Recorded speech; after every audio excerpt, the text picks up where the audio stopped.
చీకటిలో నుండి వెలుగులోనికి నడిపించే సత్య జీవ మార్గం, ఇది సత్య జీవ మార్గం, సత్య జీవ మార్గం, ఇది సత్య జీవ మార్గం. మార్గం సత్యం జీవం, మార్గం సత్యం జీవం.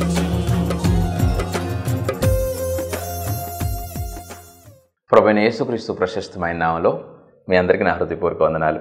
సత్యజీవ మార్గం అనే ఆధ్యాత్మిక కార్యక్రమానికి మీకు అందరికీ స్వాగతం. ప్రియులరా, ఈ కార్యక్రమంలో దేవుని యొక్క వాక్యాన్ని ధ్యానం చేసుకోబోయే ముందు చిన్న ప్రార్థన చేసుకుందాం. మహాగణుడు పరిశుద్ధుడైన మా ప్రభువా, మీకు స్తుతులు స్తోత్రములు చెల్లిస్తూ ఉన్నా. ఇదిగో నాయన, ఈ అంత్య దినాల్లో నా తండ్రి మేము ఏ రీతిగా మీలో స్థిరంగా నిలిచి ఉండాలో, ఏ రీతిగా నిత్యత్వానికి వారసులంగా మేము బ్రతకాలో, మా విశ్వాసాన్ని మేము కాపాడుకోవాలో ఇదిగో నాయన మాతో మాట్లాడుతూ మమ్మల్ని బలపరుస్తూ ఉండమని మీ పాదాలు పట్టుకుంటూ ఉన్నాం. కృప కలిగిన దేవుడివి, చూచున్న దేవుడు నాయన, మా హృదయాంతరంగాలు మా వ్యక్తిగత పరిస్థితులు ఎరిగినవాడు కదా.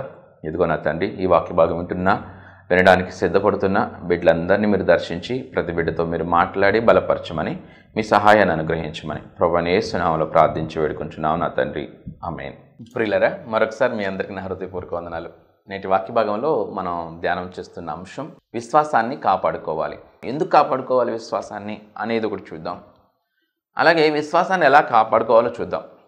విశ్వాసాన్ని కాపాడుకోవాలి.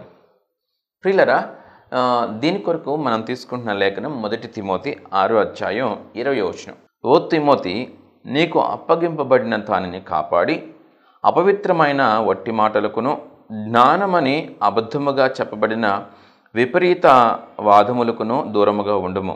ఆ విషయములో ప్రవీణులమని కొందరు అనుకుని విశ్వాస విషయము తప్పిపోయిరి. కృప మీకు తోడయుండునుగాక. విశ్వాస విషయంలో తప్పిపోయేవారు ఉన్నారు అనేది ఈ వచనం ద్వారా మనకు తెలుస్తుంది. విశ్వాస విషయంలో తప్పిపోయారు. విశ్వాస విషయంలో ఎవరు తప్పిపోతున్నారు?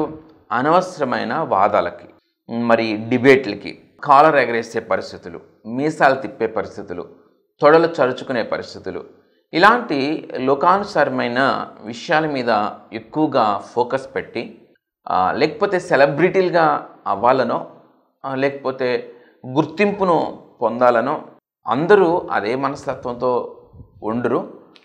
కొన్ని పరిస్థితుల్లో అలా ప్రవర్తించేవారు ఇలాంటి ఆలోచన విధానంతో ఉండే అవకాశం ఉంటుంది. వారు బేసికల్గా దేవుణ్ణి నమ్మినవారు, దేవుని ఎడల విశ్వాసం కలిగిన వారు. పరిపూర్ణత ఏ ఒక్కరిలో ఉండదు. మరి వారిలో ఉన్న విశ్వాస పరిమాణాన్ని బట్టి, దేవుని ఎడల వారికి ఉన్న అవగాహన బట్టి, వాక్యం ఎడల లేఖనాల వివేకం, వారికి ఉన్న స్థితిగతులను బట్టి కొంతమంది కొన్ని అడుగులు వేస్తూ ఉంటారు. పరిపూర్ణంగా వాక్యాన్ని మనం అర్థం చేసుకోవడానికి ప్రయత్నం చేస్తున్నప్పుడు, వాక్యం మనం చదువుతూ ఉన్నప్పుడే మనకి వాక్యం అర్థం అవడానికి అవకాశం ఉంటుంది. అలాంటి పరిస్థితుల్లో ఒక విశ్వాసికి ఏం చేయాలో, ఏం చేయకూడదో, ఏమేమి చేయడం ద్వారా సమాజానికి మేలు కలుగుతుందో, ఏమి చేయడం వలన సమాజానికి మేలు కలగదో ఒక సరి అయిన అవగాహన ఉంటుంది. మరి వాక్యాన్ని ఎక్కువగా చదవని వ్యక్తికి, వాక్యం ధ్యానం లేని వ్యక్తికి వాక్యం గురించిన అవగాహన, దేవుని మనస్సు సరిగ్గా తెలియకపోవడానికి అవకాశం ఉంది. అది తెలియకపోని కారణంగా వారు లోకానుసారమైన పద్ధతుల్ని పాటిస్తూ, వారు ఓర్పు లేనివారుగా, సహనం లేనివారుగా, కోపిష్ఠులుగా వారు అవుతూ, వారు ప్రెస్టేజెస్కి, లేకపోతే మాట పట్టింపులకి, లేకపోతే మరి విధాల ఎమోషన్స్కి వారు లోనై మరి త్రోవ తప్పిపోయే ప్రమాదం ఉంది.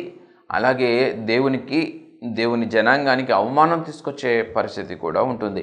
అంటే ఒక వ్యక్తి స్వతహాగా తనంతట తాను ఈ డిబేట్స్కి, లేకపోతే వాదాలకి వెళ్ళినప్పుడు తన విశ్వాస భ్రష్టత్వంలోకి వెళ్ళిపోతాడు. విశ్వాసాన్ని కోల్పోయి తను లోకపరమైన పద్ధతులను ఎక్కువ పాటించడానికి, అలాగే మాటకి మాట అనటానికి ఎక్కువ ప్రాధాన్యతనిస్తూ ప్రభువుని ప్రేమించడానికి కానీ, ప్రభువుని బట్టి క్షమించడానికి కానీ మనసు లేనివాడై విశ్వాసాన్ని కోల్పోయి భ్రష్టత్వంలోకి వెళ్ళిపోతాడు.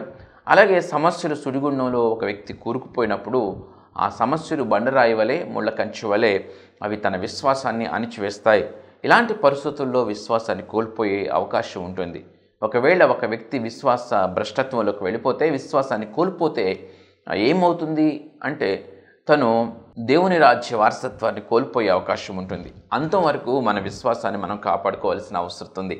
మనకి ఈ లోకం శాశ్వతం కాదు. ఇక్కడ 70 సంవత్సరాలు మనం సుమారుగా బ్రతకొచ్చు. ఆ తదుపరి మనకు ఒకటి మరణం అనేది ఉంది. నువ్వు ఈ లోకంలో ఎన్ని బిల్డింగులు సంపాదించినా, ఎన్ని స్థలాలు సంపాదించినా, ఎంత డబ్బు నువ్వు కూడగట్టుకున్నా కూడా అంతటిని నువ్వు వదిలి వెళ్ళాల్సిందే. ఒక్కొక్కసారి దేవుని గురించిన ఆలోచన కూడా మనకు చేయడానికి తీరిక లేక మనం డబ్బు సంపాదన, డబ్బు డబ్బు అంటాం. ఎంత కష్టపడి సంపాదించిన డబ్బునైనా సరే విడిచి వెళ్ళాల్సిందే. అలాగని కష్టపడొద్దని మాత్రం మీకు చెప్పడం లేదు. ఖచ్చితంగా దేవుని యొక్క వాక్యం మనకి కష్టపడమని, సోమరుల వలె ఉండొద్దని దేవుని యొక్క వాక్యం మనకి హెచ్చరిస్తుంది. కాబట్టి మనం కష్టపడే వారంగా ఉండాలి. కానీ దేవునికి ఇవ్వాల్సిన ప్రాధాన్యతను, దేవునికి ఇవ్వాల్సిన సమయాన్ని ఇచ్చిన తర్వాత మనం మన యొక్క వ్యక్తిగత అవసరతల కొరకు ఈ లోకం వరకు కష్టపడవచ్చు, మన కుటుంబం కొరకు కష్టపడవచ్చు. అయితే ఎందుకు విశ్వాసాన్ని ఒక వ్యక్తి కాపాడుకోవాలి అంటే, పరలోకాన్ని పొందుకోవాలంటే విశ్వాసాన్ని కాపాడుకోవాలి. రెండవది, విశ్వాసాన్ని కాపాడుకోవడం ద్వారా దేవుని కార్యాలని మనం చూడగలుగుతాం. విశ్వాసాన్ని కాపాడుకోవడం వలన మనం దేవుని కార్యాలని మన జీవితంలో మనం పొందుకోగలుగుతాం. నమ్ముట నీ వలన అయితే నమ్మువానికి సమస్తము సాధ్యమే. మనం దేవుని చేస్తాడు అని మనం నమ్మినప్పుడు దేవుని కార్యాలను మనం చూడగలుగుతాం. దేవుడు ఉన్నాడు అని విశ్వసించినప్పుడు, పరిపూర్ణంగా మన మనసులో విశ్వసించినప్పుడు దేవుని కార్యాలను మనం చూడగలుగుతాం. అమ్మా, నీ విశ్వాసమే నిన్ను స్వస్థపరిచెను. సో విశ్వాసము స్వస్థపరుస్తుంది. విశ్వాసము దేవుని కార్యాలని చేస్తుంది. మనం దేవుడు కార్యాలు చేస్తాడని, దేవుడు శక్తివంతుడని, ఆయన మన కొరకు ప్రాణం పెట్టాడని మనం విశ్వసించడం ద్వారా దేవుని కార్యాలను చూస్తాం. మొదటిది, మనం పరలోకం చేరతాం. విశ్వసించడం ద్వారా మనం పరలోకం చేరతాం. రెండవది, విశ్వసించడం ద్వారా దేవుని కార్యాలని మనం చూడగలుగుతాం. మూడవది, మనం విశ్వసించడం ద్వారానే ఆదరణ పొందుకోగలుగుతాం. కొన్ని పరిస్థితుల్లో మనుషులు ఆదరించలేని స్థితిలో మరి ఎంతమంది ఉండి ఆదరించినా కూడా ఆదరణ రాక, ధైర్యం పొందుకోలేక, మనసులో ఉన్న అలజడిని తీసివేయలేక ఎంతో వేదన చెందే పరిస్థితుల్లో కొంతమంది ఉంటూ ఉంటారు. వారికి ప్రభు ఎడల విశ్వాసం ఉంటే వారు దేవుని బట్టి ఆదరణ పొందుకుంటారు. దేవుని నుంచి ఆదరణ పొందుకోవాలంటే దేవుని మీద విశ్వాసం ఉండాలి. చాలా ధైర్యాన్ని దేవుని నుంచి పొందుకుంటారు. దానికి విశ్వాసం ఉండాలి. దేవుని ఎడల పరిపూర్ణమైన విశ్వాసము, మిన్న అయిన విశ్వాసము ఉంటే వారు ఆదరణ పొందుకుంటారు. దేవుని నుంచి ఆదరణ పొందుకుంటారు. ఎందుకు విశ్వాసాన్ని కాపాడుకోవాలి? ఆదరణ కావాలంటే దేవుని ఎడల ఉన్న విశ్వాసాన్ని మనం కాపాడుకోవాల్సిన అవసరం ఉంది. నాలుగవదిగా, దేవుని నడిపింపు పొందాలంటే విశ్వాసం ఉండాలి. గైడెన్స్ పొందాలంటే విశ్వాసం ఉండాలి. మనకి విశ్వాసం ఉందనుకోండి, మనం ఏం చేయాలో ఏం చేయకూడదో అవన్నీ కూడా దేవుడు చక్కగా గైడ్ చేస్తుంటాడు. దేవుని స్వరం మనం వింటున్నట్లుగా మన అంతరంగంలో ఆలోచనను దేవుడు పుట్టిస్తాడు. విశ్వసించిన వారికి ఈ అనుభవం ఉంటుంది. ఇప్పుడు విశ్వాసాన్ని ఎందుకు కాపాడుకోవాలో చూడడానికి ఎన్నో కారణాలు ఉండొచ్చు. ఒక 4 కారణాలు మనం చూసాం. ఈ 4 కారణాలు ఈ వాక్య భాగం వింటున్న మీలో కొంతమందికి స్పష్టంగా అనుభవంలో ఉంటాయి. కొంతమందికి చాలా పై కాడ మాటల్లా ఉంటాయి. విశ్వాసాన్ని కలిగి ఉండి దేవుని నుంచి ఆదరణ పొందుకున్న అనుభవం ఉన్న వారికి దాని విలువ తెలుస్తుంది. అలాంటి అనుభవం లేని వారు పై కాడ మాటల్లాగా అనుకుని ఉండొచ్చు. కానీ ప్రియులారా, విశ్వాసాన్ని మనం కాపాడుకోవాల్సిన అవసరం ఉంది. ఆదరణ దేవుని నుంచి కలుగుతుంది. అలాగే నడిపింపును పొందుకుంటున్న వారి అనుభవం కలిగిన వారు ఉంటారు. నడిపింపు పొందుకుంటున్న అనుభవం. ఈ కారణాల వలన మనం దేవుని ఎడల విశ్వాసాన్ని కాపాడుకోవాల్సిన అవసరం ఉంది. ఎందుకు కాపాడుకోవాలి అంటే 4 కారణాలు చూసుకున్నాం. ఎందుకు కాపాడుకోవాలి? పరలోకం వెళ్ళాలి అంటే మన విశ్వాసాన్ని కాపాడుకోవాలి. దేవుని కార్యాలను చూడాలంటే విశ్వాసాన్ని కాపాడుకోవాలి. ఆదరణ పొందాలంటే విశ్వాసాన్ని కాపాడుకోవాలి. నడిపింపును పొందాలంటే విశ్వాసాన్ని కాపాడుకోవాలి. ఈ 4 కారణాలను బట్టి మన విశ్వాసాన్ని కాపాడుకోవాలని అర్థమవుతుంది. బాగుందండి. మరి విశ్వాసాన్ని ఎలా కాపాడుకోవాలి? విశ్వాసాన్ని కాపాడుకోవాలంటే మనం ఏం చేయాలి? పౌలు తిమోతికి చెప్తున్నాడు, ఓ తిమోతి, నువ్వు విశ్వాసాన్ని కాపాడుకో. నీకు అప్పగింపబడిన దాన్ని కాపాడు. వ్యర్థమైన డిస్కషన్స్కి, వ్యర్థమైన డిబేట్స్కి, వ్యర్థమైన వాదాలకి నువ్వు పోవాల్సిన అవసరం లేదు. వాటి వలన కొంతమంది విశ్వాసాన్ని కోల్పోయారు. కాబట్టి విశ్వాసాన్ని కాపాడుకోవాల్సిన అవసరం మనకుంది. అలాగే విశ్వాసాన్ని ఎలా కాపాడుకోవాలో తెలియడం ద్వారా మనం కాపాడుకోవచ్చు. మొదట విశ్వాసాన్ని కాపాడుకోవడానికి మొట్టమొదటిగా నీవు దేవునితో సత్సంబంధం కలిగి ఉండాలి. You should have good relation with God. దేవునితో నువ్వు సత్సంబంధం కలిగి ఉండాలి. ఖచ్చితంగా సత్సంబంధం కలిగి ఉన్నప్పుడు ఎలా సత్సంబంధం కలిగిస్తాం? ప్రార్థన, వాక్య ధ్యానం ద్వారా. నిత్యము ప్రతి ఉదయం ప్రతి రాత్రి వాక్య ధ్యానం చేయడం ద్వారా, ప్రార్థన చేయడం ద్వారా దేవునితో నువ్వు కనెక్ట్ అయి ఉంటే, దేవునితో అనుసంధానం చేయబడి ఉంటే, నువ్వు నిత్యము ప్రార్థన చేస్తూ ఉంటే మరి మన విశ్వాసాన్ని కాపాడుకోవడానికి కూడా మనం ప్రార్థించాలి. ప్రభువా, నాకు విశ్వాసం దయచేయి, నాకు విశ్వాసం దయచేయి, నాకు నమ్మకం దయచేయి, నాకు అపనమ్మకం లేకోకుండా నువ్వు నాకు సహాయం చేయి, నాకు అపనమ్మకం లేకోకుండా నువ్వు నాకు సహాయం చేయి, నాకు అపనమ్మకం లేకుండా నువ్వే నాకు సహాయం చేయి, నాకు విశ్వాసం ఇవ్వు, నాకు విశ్వాసం ఇవ్వు అని ప్రార్థన చేయడం. మన ప్రతి అవసరత, మన కుటుంబపరమైన అవసరాలు, మన వ్యాపార ఉద్యోగ సంబంధిత అవసరాలు, మన వ్యక్తిగత అవసరాలు, మన ఆరోగ్యం గురించి, మన బిడ్డల ఆరోగ్యం గురించి, అలాగే మన బాధలు, మన సమస్యలు ప్రతిదీ ప్రభు పాదాల దగ్గర పెట్టడం మనం చేయాల్సిన అవసరం ఉంది. అలాగే వాక్య ధ్యానం చేయడం ద్వారా దేవుని మనస్సును అర్థం చేసుకుంటూ, దేవుని నడిపింపుని పొందుకుంటూ, దేవుడు ఏమేమైతే మనకు బోధిస్తున్నాడో, ఏ ఏ విషయాలు మనం దేవునికి సంబంధించి మనం నేర్చుకోవాలో, దేవుని కట్టడలు ఏంటి, దేవుని ఆలోచన విధానాలు ఏంటి, ఇత్యాది విషయాలన్నిటిని వాక్య ధ్యానం ద్వారా మనం చదవడం ద్వారా మనం ఏం చేయాలో ఏం చేయకూడదో మనకి స్పష్టంగా అర్థమవుతుంది. సో దేవునితో అనుసంధానం చేయబడి ఉండాలి. మన విశ్వాసాన్ని కాపాడుకోవాలంటే దేవునితో అనుసంధానం చేయబడి ఉండాలి. కొంతమందికి ప్రార్థన చేయడానికి, బైబిల్ చదవడానికి తీరిక ఉండదు, సమయం ఉండదు, అలాంటి ఆసక్తి ఉండదు. దేవుని యొక్క వాక్యాన్ని చదవడానికి, ప్రార్థన చేయడానికి తీరిక లేని వారికి, సమయం లేని వారికి విశ్వాసం అనేది కూలిపోయే అవకాశం ఉంది, విశ్వాసం కోల్పోయే అవకాశం ఉంది. సో కాబట్టి నిత్యము ప్రార్థన, వాక్య ధ్యానం చాలా ప్రాముఖ్యం. దేవునితో సత్సంబంధం చాలా ప్రాముఖ్యం. అలాగే రెండవదిగా పరిశుద్ధులతో సహవాసం, ఫెలోషిప్, విశ్వాసులతో సహవాసం, సేవకులతో సహవాసం.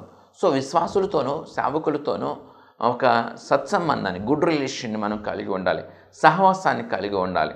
వారితో తరచూ మాట్లాడుతూ ఉండాలి, వారితో కలుస్తూ ఉండాలి, వారిని గృహాలకు ఆహ్వానిస్తూ ఉండాలి, వారి గృహాలకు మనం వెళుతూ ఉండాలి. మరి ఇత్యాది స్నేహాన్ని, సహవాసాన్ని పరిశుద్ధులతో మనం కలిగి ఉండడం ద్వారా వారి అవసరాల కొరకు మనం ప్రార్థన చేయాలి, మన అవసరాలు వారికి చెప్పి ప్రార్థన సహాయాన్ని కోరుకోవాలి. ఇలాంటి పరిశుద్ధులతో సహవాసం ద్వారా మనం వారి చేత మనం హెచ్చరింపబడుతూ ఉంటాం, వారి చేత మనం ఆదరింపబడుతూ ఉంటాం, అలాగే వారి చేత మన విశ్వాసంలో మనం పురికొల్పబడుతూ ఉంటాం.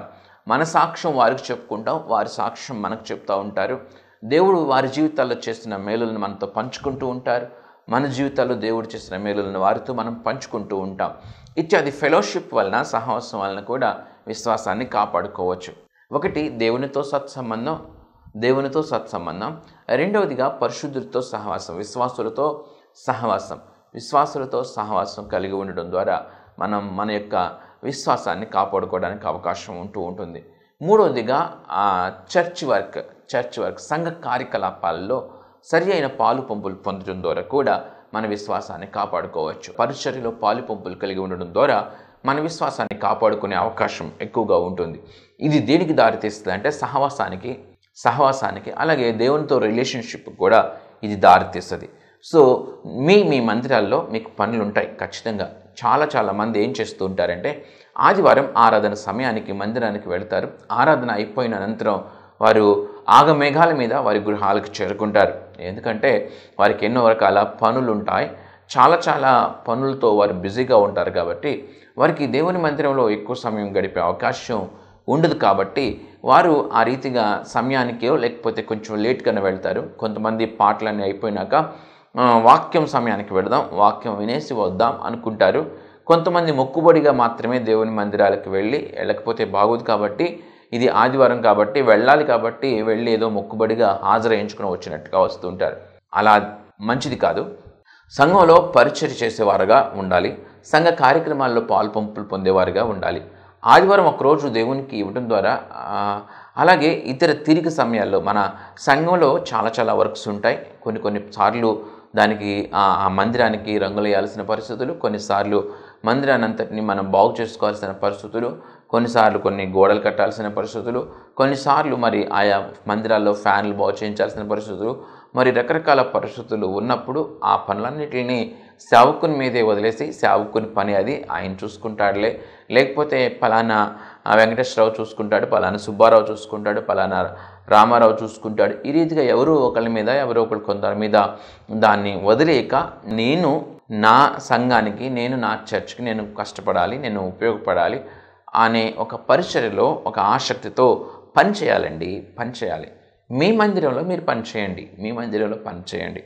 మీ మందిరం యొక్క అభివృద్ధి కొరకు మీరు పాటుపడండి.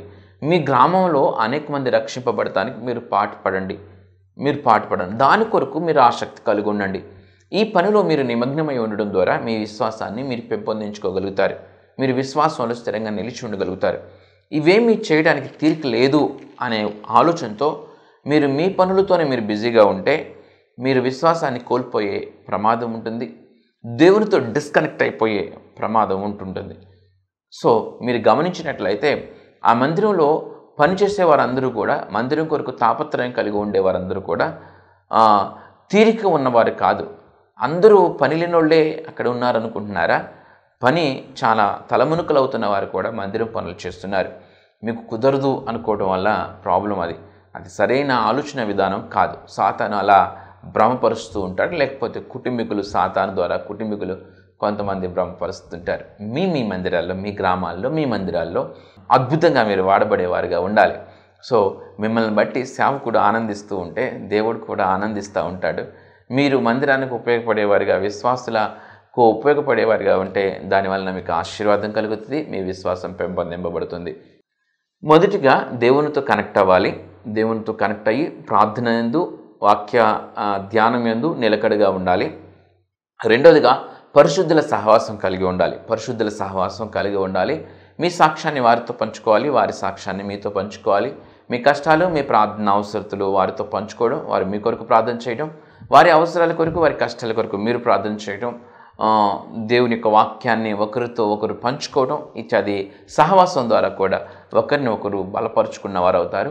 సో పరిశుద్ధులతో సహవాసం ద్వారా. అలాగే మూడోదిగా సంఘ కార్యకలాపాల్లో, పరిచర్యలో పాలు పంపుల ద్వారా మన విశ్వాసాన్ని మనం కాపాడుకోవచ్చు. అలాగే నాలుగవదిగా దేవుని కార్యాలని గుర్తించాలి. సో దేవుని కార్యాలని గుర్తించడం ద్వారా మన విశ్వాసం అనేది పెంపొందుతుంది. దేవుని కార్యాలను గుర్తించినప్పుడు దేవుని స్తుతిస్తాం. దేవుడు కార్యం చేశాడని హ్యాపీగా ఫీల్ అవుతాం. దేవుడు కూడా సంతోషిస్తాడు. నీవు దేవుని స్తుతించడం ద్వారా నీ వలన దేవునికి ఆనందం కలుగుతుంది. ఇంకా మరిన్ని కార్యాలని దేవుడు సంతోషంగా మీ జీవితంలో చేయగలుగుతాడు. మనం దేవుని కార్యాలను ఇంకా ఎక్కువగా పొందుకోగలుగుతాం. మన విశ్వాసం ఇంకా వృద్ధి చేసుకోగలుగుతాం.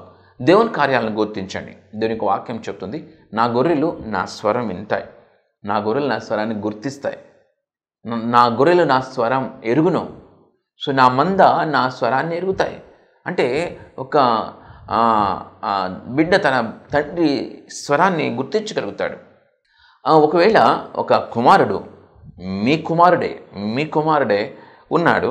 మీ కుమారుడికి ఒక 5 స్టార్ చాక్లెట్ ఇష్టం, చాలా అంటే చాలా ఇష్టం. మీ యొక్క 10 సంవత్సరాల వయసు కలిగిన మీ కుమారుడికి 5 స్టార్ చాక్లెట్ అంటే ప్రాణం. సో మీ బాబుకి 5 స్టార్ చాక్లెట్ అంటే ప్రాణం అని ఒక తండ్రిగా నీవు తీసుకొచ్చి తన మంచం దగ్గర ఉన్న ఒక టేబుల్ మీద ఆ 5 స్టార్ చాక్లెట్ పెట్టావు. సో నీ కొడుకు స్కూల్ నుంచి వచ్చి ఆ బెడ్ దగ్గర ఉన్న టేబుల్ మీద ఉన్న 5 స్టార్ చాక్లెట్ని చూసి అమితమైన ఆనందంతో చక్మంట తీసేసుకుని ఆ ర్యాపర్ చించేసి తినేసి ఆ ర్యాపర్ దానిలో పడేసాడు. ఏమాత్రం కూడా ఆలోచించలేదు అది ఎందుకు అక్కడికి ఎలా వచ్చింది, ఎవరు తెచ్చారు, అది తేవడం వెనకాల వాళ్ళ ఉద్దేశం ఏంటి, వాళ్ళ ప్రేమ ఏంటి, డాడీ తెచ్చాడు, ఎవరు తెచ్చారు అనేది ఆలోచించుకోకుండా కంటికి కనిపించే వాటికి ఆనందం కలిగింది. ఆ ఆనందంలో అవగాహన కూడా కోల్పోయాడు. ఎవరు తెచ్చారు, ఎందుకు తెచ్చారు అనేది కూడా ఆలోచన లేకోకుండా తొందరపాటుతో దాన్ని తినేశాడు. మర్చిపోయాడు, ఎవరు తెచ్చారని కూడా ప్రశ్నించలేదు, దాన్ని పరిశీలించలేదు. సో తండ్రి మనసు నొచ్చుకుంటుంది కదా. తండ్రి తన్ని సర్ప్రైజ్ చేద్దాం అనుకున్నాడు, నొచ్చుకుంటుంది కదా. కానీ ఇంకొక సందర్భం చూద్దాం. ఆ సందర్భంలో ఏంటంటే, సో 5 స్టార్ చాక్లెట్ అక్కడ ఉంది. 5 స్టార్ చాక్లెట్ చూడంగానే చాలా అమితమైన ఆనందం బిడ్డకు కలిగింది. అది ఎందుకు అక్కడికి వచ్చింది? ఎవరు తెచ్చారు? తనకిష్టమైన చాక్లెట్ని తెచ్చారు అంటే అది మమ్మీనో డాడీనో అయి ఉంటుంది. సో మమ్మీనో డాడీనో తెచ్చారు కాబట్టి వాళ్ళకి థ్యాంక్స్ చెప్పాలి, వాళ్ళకి ముద్దు పెట్టాలి అనే ఫీలింగు, అనే ఆలోచన ఆ బిడ్డకి వచ్చినప్పుడు, అదే బిడ్డ వచ్చి తండ్రికి కిస్ చేసి డాడీ థ్యాంక్ యూ అని చెప్పి ఆ బిడ్డ తింటూ ఉంటే, ఆ బిడ్డ తను తింటున్న ఆ దృశ్యాన్ని చూస్తూ ఆ తండ్రి మురిసిపోడా దేవుని కార్యాలని గుర్తించాలి. దేవుని కార్యాలని గుర్తించినప్పుడు, ప్రభువా నువ్వు నాకు ఈ సహాయం చేసావు, నీకు స్తుతులు నాయనా, నీకు వందనాలు ప్రభువా అని ప్రభు కార్యాలను మనం గుర్తించినప్పుడు మనము మన విశ్వాసాన్ని వృద్ధి చేసుకునే అవకాశం ఉంటుంది. ప్రభు కార్యాలను గుర్తించాలి. గుర్తించినప్పుడు మన విశ్వాసం పెంపొందుతుంది. ఆయన కార్యాలను గుర్తించాలి. 4వదిగా దేవుని కార్యాలని రికగ్నైజ్ చేయాలి, ఐడెంటిఫై చేయాలి, గుర్తించాలి.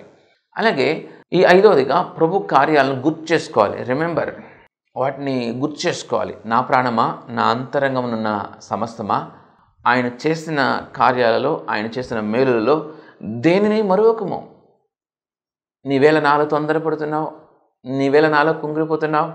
సో అంటే మన ప్రాణం కృంగిపోయేటప్పుడు, మనం వేదన పడేటప్పుడు, దేవుడు నువ్వు మునుపు మన చిన్ననాటి నుంచి, మనం ప్రభువును గుర్తిరిగిన నాటి నుంచి ప్రభు మన జీవితాల్లో చేసిన మేలులను, కార్యాలని, ఆ సందర్భాలని గుర్తు చేసుకోవడం ద్వారా మన విశ్వాసాన్ని మనం కాపాడుకోవచ్చు. మనం మన విశ్వాసాన్ని వృద్ధి చేసుకోవచ్చు. సో మనం దేవుని కార్యాలను గుర్తుంచుకోవాలి. సో ఆ తరువాత 6వదిగా మనం దేవుని యొక్క వాక్యానుసారమైన జీవితాన్ని, మాదిరికల జీవితాన్ని, దేవుని కార్యాలని, దేవుడు ఎలా ఉండమన్నాడో అలా ఉండటానికి మనము ఆచరణ, అంటే దేవుని యొక్క వాక్యాన్ని, స్క్రిప్చర్స్ని, దేవుని యొక్క వాక్యాన్ని పాటించడం, ఆ వాక్యాన్ని పాటించడం ద్వారా కూడా మన విశ్వాసాన్ని మనం కాపాడుకోవచ్చు, వృద్ధి చేసుకోవచ్చు. ఎలా? దేవుని యొక్క వాక్యం ఏం చెప్తుందో ఏంటో మనం మొదటిగా దేవుని యొక్క వాక్యాన్ని ధ్యానం చేయాలని చెప్పుకున్నాం కదా. దేవుని యొక్క వాక్యాన్ని ధ్యానం చేసినప్పుడు దేవుని ఉద్దేశాలు ఏంటో మనకు తెలుస్తాయి. ఆ దేవుని ఉద్దేశాలని ఆచరణలో పెట్టడం ద్వారా కూడా మన విశ్వాసాన్ని మనం కాపాడుకునే అవకాశం ఉంటుంది. ఏంటి అవి అంటే, 4 ప్రాముఖ్యమైన విషయాలు విశ్వాస జీవితంలో చాలా అవసరం. విశ్వాసీ జీవితంలో 4 పిల్లర్స్ అని చెప్పుకోవచ్చు. 4 పిల్లర్స్ అని చెప్పుకోవచ్చు.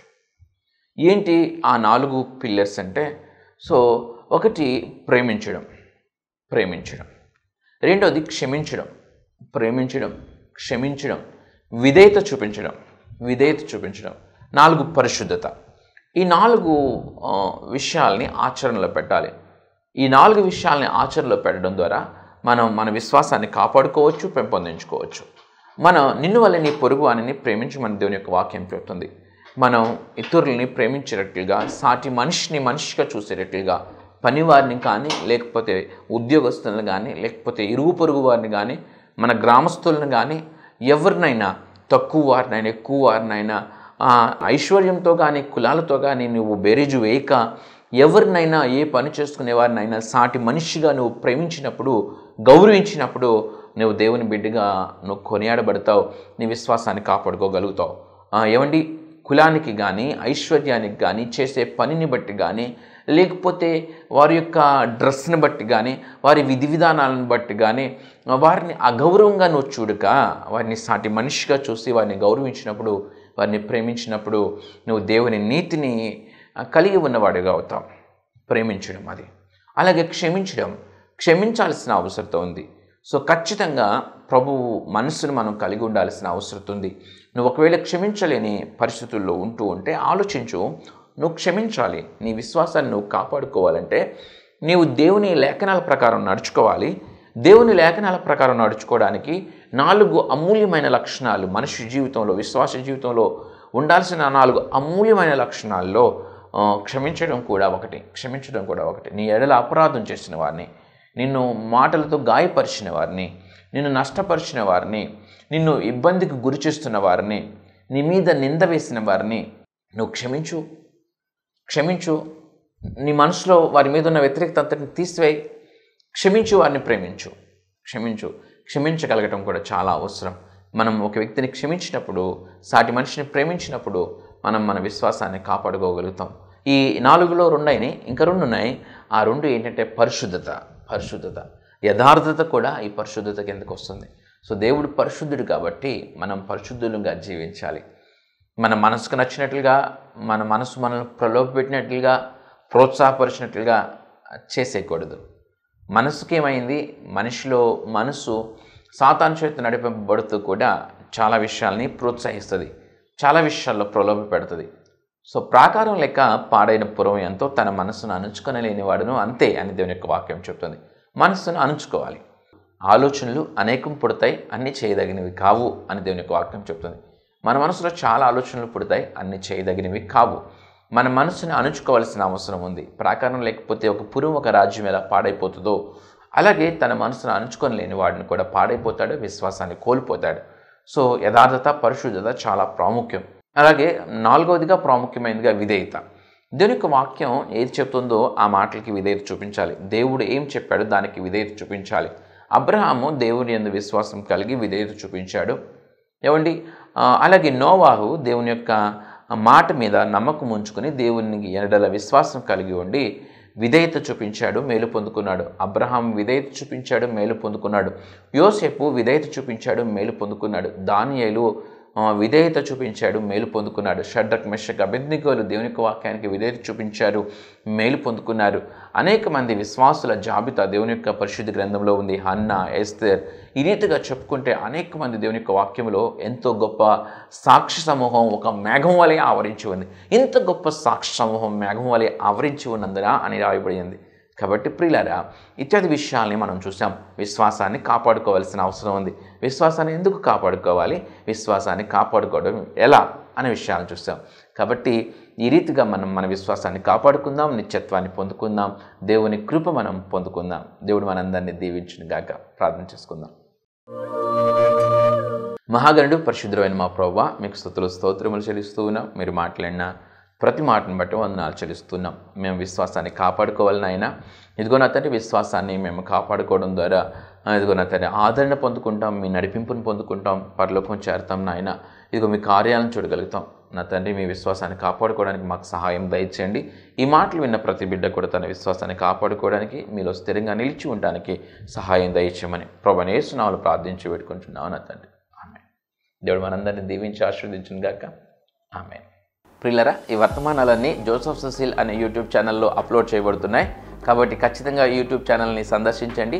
యూట్యూబ్ ఛానల్లో జోసెఫ్ సుశీల్ అని మీరు టైప్ చేస్తే ఆ ఛానల్ వస్తుంది. మరి ఇతర వర్తమానాలను కూడా ఖచ్చితంగా వినండి. అలాగే ఈ వర్తమానాలు ప్రవచన్ టెలివిజన్లో ప్రతి ఆదివారం ఉదయం 7:30కి, సాయంత్రం 7:30కి ప్రసారం అవుతూ ఉన్నాయి. ఖచ్చితంగా వాటిని కూడా వీక్షించమని మీకు మనవి చేస్తూ ఉన్నాను. దేవుడి ప్రకటన దీవించును గాక. ఆమేన్.